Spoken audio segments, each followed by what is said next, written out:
Chaos at a campus carnival. Why WashU had to cancel one of its most popular events today.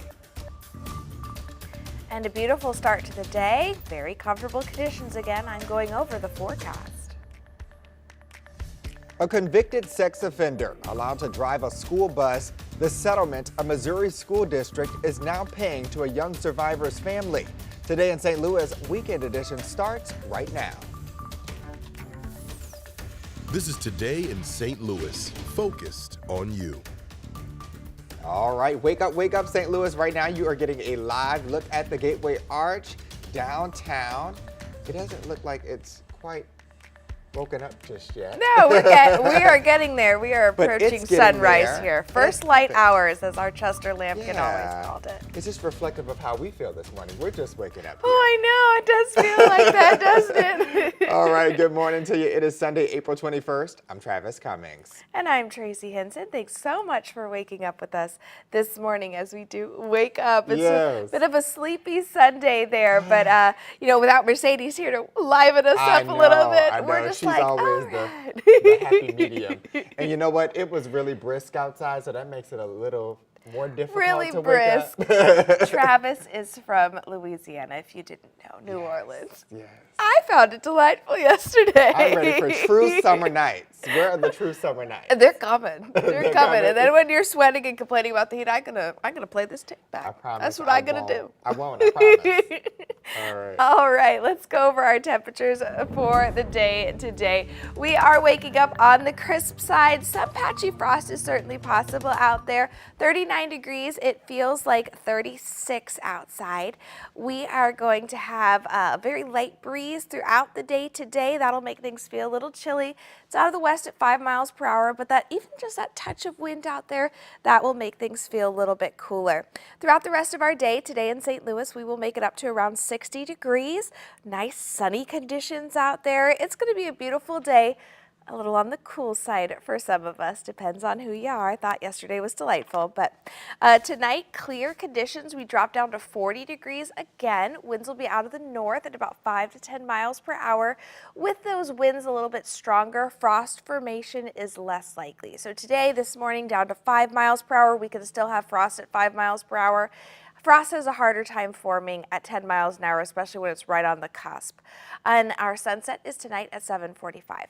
Coming up, I'll outline the week ahead, which does look a little bit stormy. I'm going to go over which days you might need to plan for rain. All right, Tracy, thank you for that first look. Developing this morning, WashU has canceled an on-campus carnival in response to a fight. Police responded to the 13 carnival last night after a group of people began fighting and causing a disruption.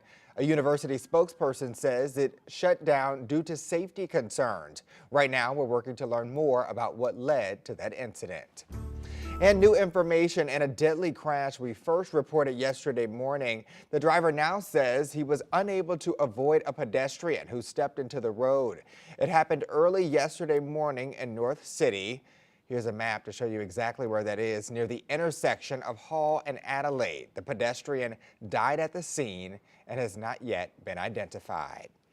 And this morning, a man is in custody after police say he intentionally struck a woman with his truck in South St. Louis.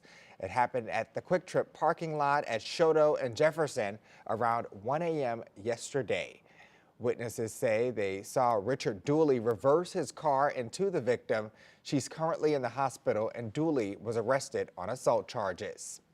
Right now, a Missouri school district is paying the family of a 7-year-old girl millions after her school bus driver pleaded guilty to sexually assaulting her.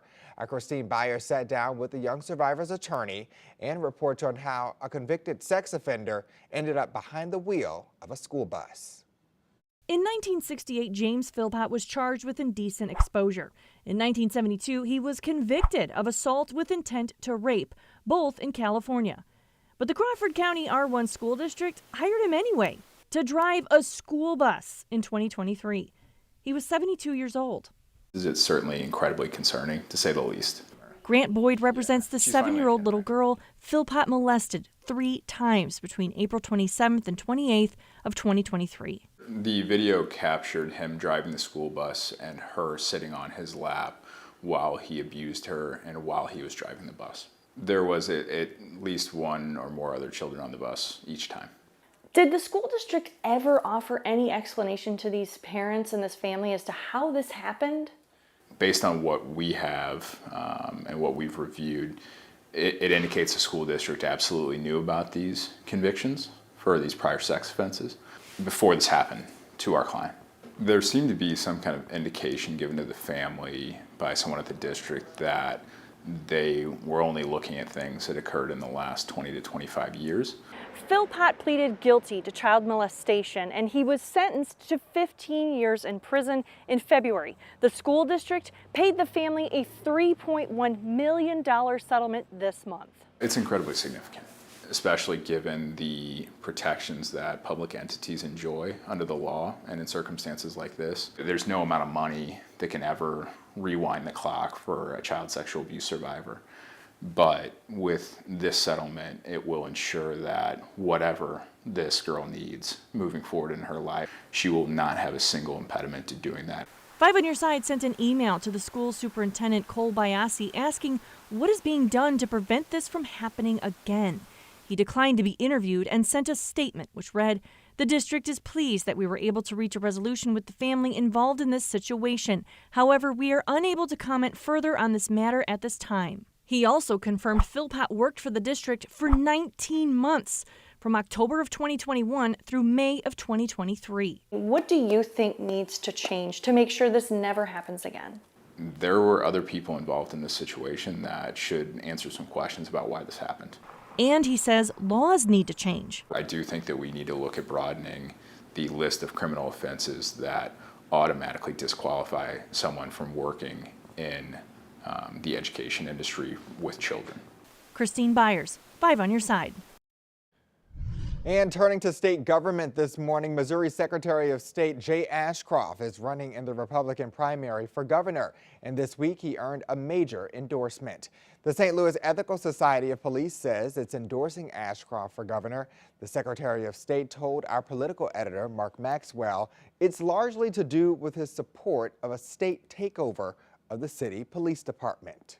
The local government is not doing their own responsibility. It's just like the border. When the federal government is not doing its job to enforce the law at the border, states have to step in and do it. When St. Louis City is not doing its job to make sure that the people of this state and this city don't have to live in fear, then it's incumbent upon the state to step in.